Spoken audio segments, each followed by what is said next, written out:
Well, as we come to the end, or close to the end of the 2013 legislative session, and everything that is still before us, we can at least take a moment and reflect on the House agenda and our achievements so far.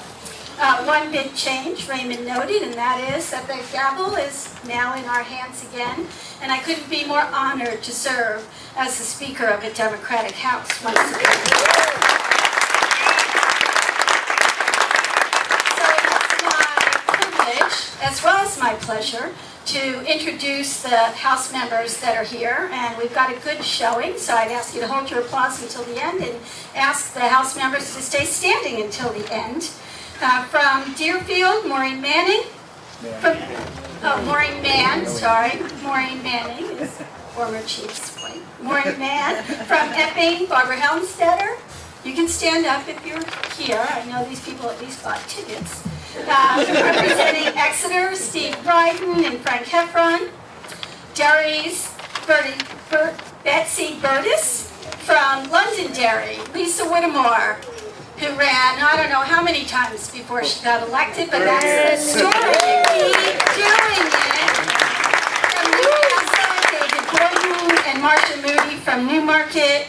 Portsmouth's got everyone here. Laura Panalakis, Jackie Callie Pitts, Rebecca Emerson Brown, Brian Waslaw, Jerry Ward. And from Rye, Dr. Tom Sherman. And from Stratham, Representative Patty Lovejoy. And we love when our friends from other counties come. From Durham, Representative Tim Horrigan. And I am truly honored to serve with such a great group of Democrats.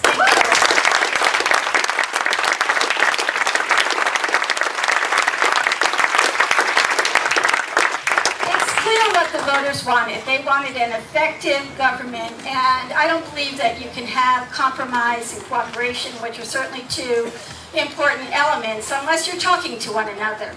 And so fortunately there's a new atmosphere in the New Hampshire House and at the State House. Not only are we having conversations with a great Democratic governor, but I also meet regularly with the majority and minority leaders and converse with the Republican Senate President, more than I could say for my predecessor. And for the first time in decades, Democrats are sitting with Republicans all mixed up on the House floor. And the response from members of both parties is overwhelmingly positive. So the Democrats have been able to focus on job creation and economic growth and restoring common sense and balance at the State House. Already this session, we voted to double and to make permanent the Research and Development Tax Credit, and Governor Hassan has already signed it. The House has also sent over to the Senate infrastructure investments that will create hundreds of construction jobs while rebuilding our crumbling roads and bridges. This will allow businesses to get their products on shelves, workers to get to their jobs safely, and of course tourists to come to our wonderful communities. This investment will also mean, once it's fully implemented, if the Senate agrees with us, that Rockingham County would get an additional $2 million annually for municipal roads and bridges, something that's sorely needed. But a strong economy is only possible when we have strong families. So in the New Hampshire House, after 2 miserable years of fighting in support of labor, I'm proud to say that the House easily fought back Republican attempts to turn New Hampshire into a right to work for less state, and attempts to repeal workforce housing. Governor Hassan sent us a wonderful budget, and we worked with that to help begin healing the damage that was imposed by the O'Brien legislature. Restoring investments in our communities, providing a safety net for our most vulnerable citizens, and fully implementing the Affordable Care Act, which will result in a $2.5 billion investment into our state's economy.